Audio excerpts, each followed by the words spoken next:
একটা প্রশ্ন দিয়ে শুরু করতে চাই, তারপর আপনার কাছে আসছি।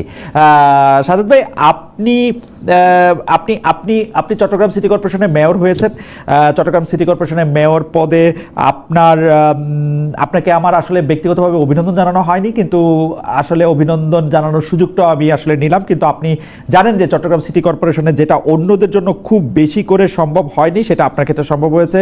এর আগের মেয়ররা যে স্টেট মিনিস্টারের মর্যাদা পাননি, আপনি তা পেয়েছেন। আপনি শপথ নিয়েছেন, আপনি চট্টগ্রাম সিটি কর্পোরেশন চালাচ্ছেন। কিন্তু আপনি দেখবেন যে একই রকমভাবে নির্বাচিত ঢাকা দক্ষিণের মেয়র ইশাক হোসেন এটা চালাতে পারেন নাই, বরিশালে অনুমতি দেওয়া হয় নাই। এইটার কারণ কি? মানে কি আপনাকে এত বেশি আলাদা করলো? মানে আপনার আপনার আপনার আলাদা বৈশিষ্ট্যটা কি সাদাত ভাই? কেন আপনি হইলেন করা হলো না? না, আসলে এটা আসলে অনেকেই বুঝতে পারছে না জিনিসটা। আসলে আমি অনেক টকশোতে খোলাসা করেছি। তা আপনাকে প্রথমে ধন্যবাদ জানাচ্ছি, অনেকদিন পরে আপনার সাথে আমার টকশো। জি। এবং আপনার সাথে আসলে আমার অনেক আগে থেকে একটা ভালো সম্পর্ক ছিল, আছে এখনো। আমি মনে করি যে আজকে এখানে যে নির্বাচনী ট্রাইব্যুনালের মামলা, সেটা ইনফ্যাক্ট চট্টগ্রামে আমার যখন নির্বাচনটা হয়েছিল, আপনারা জানেন কোভিড এর কারণে 1 বছর পিছিয়ে 2021 সালে সেটা আপনার জানুয়ারির 29 তারিখ হয়েছিল। সো এটা ইনফ্যাক্ট সেটা আমি যখন আমার রেজাল্টটা আমি তাদের কাছ থেকে নিতে গেলাম, যদিও ইভিএম এ ভোটটা হয়েছিল, ইভিএম এর রেজাল্টটা তারা দেয়নি এবং তারা হাতে লিখে রেজাল্ট আমাকে দিয়েছিল। ইনফ্যাক্ট তারা মনে করেছিল যে নির্বাচন অনেক সময় যখন কেউ হেরে যায় তখন তারা রেজাল্টটা নিতে আসে না, কিন্তু আমার ক্ষেত্রে হয়েছিল উল্টো। আমি সরাসরি রেজাল্টের জন্য তাদের কাছে গেলাম এবং তাদের কাছে যখন আমরা রেজাল্টটা নিলাম, ইভিএম এর যে প্রিন্টেড কপি দেওয়ার কথা ছিল সেটা না দিয়ে তারা সেখানে হাতে লিখে দিয়েছিল। আমি সেটা সাথে সাথে বলেছিলাম আমি রেজাল্টটা গ্রহণ করব না এবং আমি প্রত্যাখ্যান করে তার ঠিক 1 মাস আমি তাদের সময় দিয়েছিলাম প্রিন্টেড কপি দেওয়ার জন্য নির্বাচন কমিশন চট্টগ্রাম অফিসকে। এবং তারা যখন কমপ্লিটলি সেটা ব্যর্থ হয়েছিল, আমি মার্চের আপনার 21 তারিখ তাদের বিরুদ্ধে নির্বাচনী ট্রাইব্যুনালে আমি মামলাটা করেছিলাম, সমস্ত বিধিবদ্ধ এবং আইনসঙ্গত ভাবে আমি সেটা করেছিলাম। এবং যার প্রেক্ষিতে আমি লড়াই করেছি 2 বছর 3 বছর। এবং যখন তারা আমাকে রাইটার দিচ্ছিল, আমি বারবার তাদের প্রশ্ন করছি তাদের হার্ড কপি গুলো আমাকে দেওয়ার জন্য, আমাদের আইনজীবীরা যারা ছিল, কিন্তু তারা সেটা কমপ্লিটলি তারা ফেল করেছিল। এবং আলটিমেটলি গিয়ে যখন এই যে অগাস্টের পরবর্তী সময়ে একদম অক্টোবরে এসে আমি রায়টা পেয়েছি এবং রায়টা আসলে তারা দিতে বাধ্য হয়েছে, যেহেতু কমপ্লিটলি তারা আমার যে ডকুমেন্টস গুলো তাদের দেওয়ার কথা সেগুলো দিতে পারেনি। আলটিমেটলি গিয়ে সেটা আইনের শাসন প্রতিষ্ঠার ক্ষেত্রে আমি তখন আমার স্টেটমেন্টটা ছিল, আপনারা হয়তো অনেক ক্ষেত্রে অনেকে লক্ষ্য করেছে, যখন কোর্ট বিল্ডিং এ সেটা রাইটা হয় আমি বলেছি যে আইনের শাসন প্রতিষ্ঠার ক্ষেত্রে তারা আজকে অন্তর্বর্তীকালীন সরকার একটি পদক্ষেপ তারা দিয়েছে। তো সে প্রেক্ষিতে আমার আসলে আমারও অনেক যে বাধা ছিল, এটা অনেকে হয়তো অনেক বাধা ছিল। আমারটা যখন আপনার এটা যখন দেওয়া হলো যে শফিউল করিম সাহেবকে, শফিউল আজম সাহেবকে, উনি তখন আপনার এই যে নির্বাচন কমিশন সচিব ছিলেন, তখন উনি আমাকে একটা ওই সময় যাওয়ার পরে কথা বললেন যে ওনার যেহেতু উপদেষ্টা নেই, কাজে আলটিমেটলি আমাকে ল ডিপার্টমেন্টে পাঠালেন। তারপর ল মিনিস্ট্রিতে আসিফ নজরুল সাহেব ছিলেন, সেখানে ইনফ্যাক্ট আমার ব্যাপারটা তখন বলা হলো ঠিক আছে, এটা যেহেতু ল মিনিস্ট্রিতে ফুল প্লেজেড একটা মিনিস্ট্রি আছে, তখন তারা সেখান থেকে একটা পজিটিভলি আমারটাকে অ্যাপ্রোচ করে আবার তারা সেখানে নির্বাচন কমিশন সচিবের কাছে পাঠালো, সেখান থেকে গেজেট হলো। গেজেট হওয়ার পর যখন একইভাবে আমারটা নিয়ে সমস্যা হলো, যেটা অনেকে হয়তো জানে, সেটা যখন এলজিআরডি গেল, বাট লাকিলি সেখানে ওই সময় উপদেষ্টা হাসান আরিফ সাহেব ছিলেন। হাসান আরিফ সাহেব আমার ব্যাপারটা তখন বললেন যে এটা তো একটা আইন হয়ে গেছে, যেহেতু সারা বাংলাদেশে সবাইকে অ্যাডমিনিস্ট্রেটর হিসেবে আমরা দেখছি, এখন মেয়র হিসেবে দেখাটা কঠিন, বাট এটার জন্য যদি আমি অ্যাডমিনিস্ট্রেটর হয়ে আমার কোনো আপত্তি আছে কিনা। আমি তখন বললাম না, আমার এটা মেয়র হিসেবে দেওয়া হয়েছে, আমাকে মেয়র হিসেবে করতে হবে। তখন এই আইনটাকে তারা চেঞ্জ করলো। চেঞ্জ করার প্রেক্ষিতে আপনারা জানেন সেখানে ওই যে প্রধান উপদেষ্টা মহোদয়ের সাথে উনি দেখা করলেন, ডক্টর ইউনূস সাহেবের সাথে, ডক্টর হাসান। এখানে আমি বলবো যে হাসান আরিফ সাহেব যেভাবে আন্তরিকতার সাথে আমার ব্যাপারটা দেখেছিল এবং আসিফ নজরুল সাহেব সে আন্তরিকতার সাথে দেখার কারণটা মূল ছিল কি, আমি আসলে এই যে 16টি বছর আন্দোলন সংগ্রাম তারা সবসময় দেখেছে, জেল কেটেছি, এবং আমারটা যেহেতু নির্বাচনের ট্রাইব্যুনালের মামলা এবং মামলাটা আমি একদম সঠিকভাবে মামলাটা হয়েছে এবং আমার এই যে রায়টাও সাদত ভাই, সুন্দর মতো সাদত ভাই, একটা অনুভূতি নিয়ে আপনার একটা অনুভূতি নিয়ে আমি একটা কথা বলতে চাই যে মূলত আপনি যেগুলি আজকে বলেছেন সেগুলি আগেও আসলে আপনি পরিষ্কার করেছেন, সাংবাদিকদের সামনে বলেছেন, টক শোতে বলেছেন, আপনার ইন্টারভিউতে আপনি বলেছেন, এগুলি লেখাও হয়েছে, তবুও আপনি আজকে সুন্দর করে এটা ব্যাখ্যা করলেন। আমার আন্ডারস্ট্যান্ডিং হচ্ছে এইখানে পার্থক্য হচ্ছে স্থানীয় সরকার সচিব সে সময় হাসান আরিফ সাহেব ছিলেন, সেই হাসান আরিফ উপদেষ্টা স্থানীয় সরকারের উপদেষ্টা হাসান আরিফ সাহেব ছিলেন, তিনি না থেকে যেহেতু এখন আসিফ মাহমুদ সজীব হয়ে আসছেন, তিনি আসলে চাচ্ছেন না যে বিএনপির একজন এটাতে হোক, সেটা একটা বাধা এবং তার সেই আন্তরিকতাও নাই।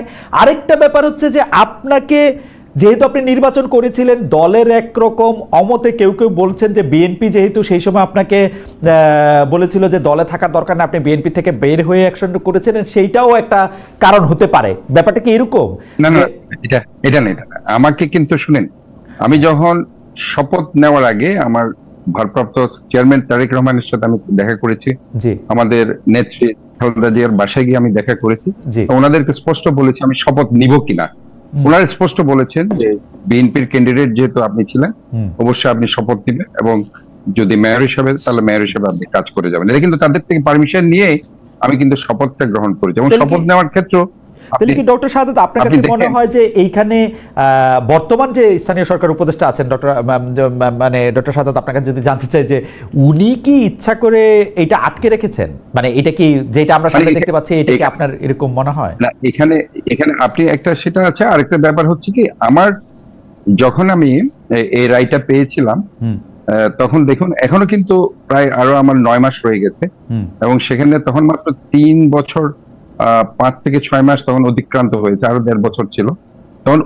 ওই কথাটা সেখানে এসেছিল যে আর কত বছর আছে, যদিও সেখানে স্পষ্ট লেখা আছে আমি আরো 5 বছর, যেদিন থেকে গ্যাজেট হয়েছে সেদিন থেকে 5 বছর আমি সময় পাবো, কিন্তু আলটিমেটলি গিয়ে আমার কিন্তু 1.5 ইয়ার্স যেদিন রায়টা হয়েছে সেদিন 1.5 ইয়ার্স আমার আছে, এখনো যদি আমার 9 মাস রয়ে গেছে, সেটা একটা কারণ আছে বলে আমার মনে হয়। আর কি তারা ওইটাকে তখন বাধা হিসেবে নেয়নি, যে চিন্তা করছিল যে ওনার তারও সময় রয়ে গেছে, কাজে এখন আমরা যদি তাকে করে দিই তাহলে আলটিমেট। আর ওই সময় আপনারা জানেন যে বাংলাদেশের অ্যাডমিনিস্ট্রেটর যারা ছিল কাজ করতে পারছিল না চট্টগ্রামের, আর মেইনলি যেটা আপনার চিফ অ্যাডভাইজার চট্টগ্রামকে নিয়ে একটা চ্যালেঞ্জ উনি ফেস করছিল, চট্টগ্রামের জলাবদ্ধতাকে উনি ফোকাস করছিলেন বারবার, যে ওয়াটার লগিং প্রবলেম, এটা হয়তো উনি মনে করেছিলেন যে আমার ব্যাপারে তা ইনফ্যাক্ট সবাই জানে যে আমি হয়তো বা কিছুটা হলে জলাবদ্ধতার প্রকল্প এই যে প্রবলেম যে ওয়াটার লগিং সেটা আমি সলভ করতে পারবো। তো সব মিলিয়ে ধরেন আমার ব্যাপারে সবকিছু ক্লিক করেছে আর কি, এটা মহান রব্বুল আলামিনের আমাদের সবার দোয়া। সাদত ভাই আপনাকে সব মিলিয়ে জি, মানে এটা আমি একটু সাকিবের কাছে এই ব্যাপারে একটু ছোট করে জানতে চাই, কারণ সাকিবের কাছে আমার একটা অন্য প্রশ্ন রয়েছে। সাকিব, আপনার কাছে কি মনে হয় যে বাংলাদেশের আইন লোক দেখে দেখে আলাদা হয়, নাকি আসলে আপনি মানে সাবজেক্ট ম্যাটারে কোনো আলাদা কোনো কিছু পেলেন? টেনিওর কোনো প্রশ্ন হতে পারে না, একদিনের জন্য হলেও তো আসলে যিনি যদি আদালত মনে করে তাকে মেয়র হতে হবে তাকে তো মেয়র করতেই হবে। আপনার কাছে কি মনে হয় যে শাহাদাত ভাই বলে একরকম, ইশাক ভাই বলে আরেক রকম, ব্যাপারটা কি এরকম?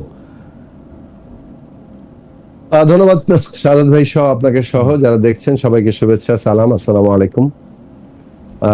সেটাই, এই বিষয়টা আসলে একটা দৃষ্টান্ত যখন স্থাপিত হয়েছে, বিশেষত চট্টগ্রামে আদালতের মাধ্যমে যখন এই ডক্টর শাহাদাত মেয়র হিসেবে তিনি নির্বাচিত ঘোষণা করা হলো, তো সেটা একটা অলরেডি দৃষ্টান্ত হয়ে গেছে। এখন তার ধারাবাহিকতায় যারা যারা আগে মামলা করেছিলেন তাদের মামলাগুলো কোর্টে উঠছে এবং সেখান থেকে রায় এসছে। তো মানুষ স্বাভাবিক একটা ধারণা ছিল যে এটা হয়তো একই প্রক্রিয়া এগোবে এবং এটা টেনিয়রও শেষ, হয়তো শপথ নেওয়ার পরেই তাকে হয়তো তার খুব বেশি দায়িত্ব পালনের সুযোগ থাকবে না, কিন্তু এটা একটা প্রক্রিয়া কিংবা বলতে পারেন যে একটা সিম্বলিক্যালি একটা জিনিস ঘটলো। এখন দুই ধরনের বক্তব্য আছে, সেটা একটা তো বিএনপির দিক থেকে বক্তব্য আমরা শুনেছি যে এখানে আসলে যে আগের নির্বাচনগুলো যে অবৈধ ছিল অথবা ভোট কারচুপি হয়েছে সেটার একটা আইনগত ভাবে একটা সেটা প্রমাণিত হলো এই সমস্ত রায়ের মধ্য দিয়ে। অন্যদিক থেকে আবার এই যুক্তিও নানান পক্ষ থেকে এসছে, এমনকি সরকারের উপদেষ্টার দিক থেকে কিংবা কোন রাজনৈতিক দলের দিক থেকে, যে আগেকার নির্বাচনগুলো যে কারচুপি কিংবা নানা মানে অনিয়মের অভিযোগে অভিযুক্ত সেগুলোর বৈধতা পেয়ে যাচ্ছে এই ধরনের রায়ের মধ্যে দিয়ে। এই বিতর্ক চলছে, ফলে একটা রাজনৈতিক বিতর্কের কেন্দ্রে পরিণত হয়েছিল।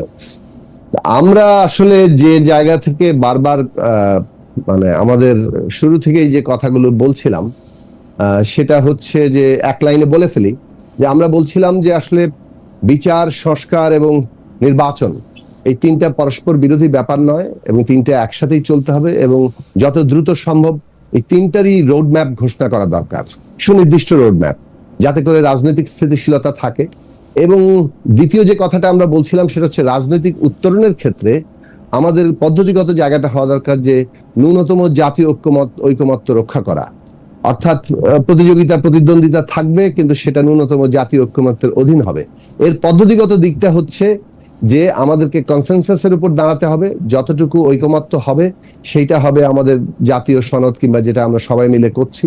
অন্যদিকে যে সব বিষয়ে দ্বিমত আছে সেগুলো জনগণের কাছে নিয়ে যেতে হবে, জনগণই তাদের অংশগ্রহণ, ভোট ইত্যাদির মধ্য দিয়ে তারা আসলে বাংলাদেশের আগামী চেহারাটা কি দাঁড়াবে সেটার ব্যাপারে অবস্থান নেবেন। এই পদ্ধতিগত জায়গাটাই আবার ন্যূনতম ওই জাতীয় ঐকমত্য রক্ষা করে, না হলে তো আসলে যে যার মতো করে অবস্থান নেবে এবং একটা বিরোধ সংঘাতের রূপ নিতে পারে। তো এই দুটো জায়গা আমরা খুব পরিষ্কার করেছিলাম। এখন যা হচ্ছে আপনি বলতে পারেন যে এইটা ঠিক, এই প্রক্রিয়াটা ঠিক মতো না এগোনোর ফলেই রাজনৈতিক বিরোধগুলো খুব বেশি সারফেসে চলে আসছে। জি সাকিব ভাই, আমি যদি একটু সরল বাংলা ভাষায় প্রশ্নটা করতে চাই, এই ক্ষেত্রে কি আসিফ মাহমুদ সজীব ভূঁইয়া যিনি বলছেন যে তিনি সরকার, কিন্তু এটা আবার একটা খুব ইন্টারেস্টিং, সরকারের মধ্যে থেকে এই দুইজন যাই করে সেটাকে আসলে এনসিপি ব্যাক করে, আবার এনসিপি যাই করে এই দুজন ব্যাক করে, এক অদ্ভুত ব্যাপার। কিন্তু আবার তারা বলে যে তারা আবার এনসিপি না, তারা আবার সরকার, তারা আবার মানে কি জানি বলে। এইটা কি আপনার কাছে মনে হয় যে বিএনপি ঢাকা দক্ষিণে বিএনপির লোক মেয়র হইতেছে বইলা এইটা এনসিপির লোক হিসাবে আসিফ মোহাম্মদ সজীব ভূঁইয়া আটকাইতে চেয়েছে? এইটা কি মনে হইতেছে? মানে আসলে ব্যাপারটা কি, নাকি এটা উনি যেটা বলতেছেন, একটি তরুণ যিনি এখন উপদেষ্টা পদে আছেন তিনি যে বলতেছেন যেটার মধ্যে কিছু আইনি ব্যাপার আছে, আমি কোনো আইনি ব্যাপার দেখি না কিন্তু আসলে এর মধ্যে। আপনার কাছে যদি আইনি ব্যাপার যদি মানে আছে বলে কেউ মনে করেন, সেটার তো মীমাংসা কোথায় হবে? আদালতে হবে, রাইট? আদালত সেটার একটা মীমাংসা দিয়ে দিয়েছে। এখন সেই আদালতের রায় পছন্দ অপছন্দ যাই হোক, মানে কোথাও না কোথাও কোনো কিছুর তো একটা মীমাংসার জায়গা থাকতে হবে। তো আদালত যেহেতু মীমাংসা দিয়েছে, সেই মীমাংসা অনুযায়ী তো আগেরটা চলেছে, সুতরাং এটাও চলা মানে কি বলে যে বাঞ্ছনীয়, এটাই মনে হয় আদালতের রায়ের পরে আমার প্রথম অবস্থান। এবং দ্বিতীয় অবস্থান হচ্ছে যে এটা যে রাজনৈতিক বিরোধের জায়গা তৈরি হয়েছে, সেটা হয় যেমন ধরুন এই দুজন তো আসলে যে জুলাই অভ্যুত্থানে যে মানে বৈষম্য বিরোধী ছাত্র আন্দোলন তৈরি হয়েছিল তার অন্যতম নেতৃত্ব। তো সুতরাং এবং তাদের দিক থেকেই একটা বড় একটা রাজনৈতিক দল গঠিত হয়েছে, অন্তত তার উল্লেখযোগ্য অংশকে নিয়ে।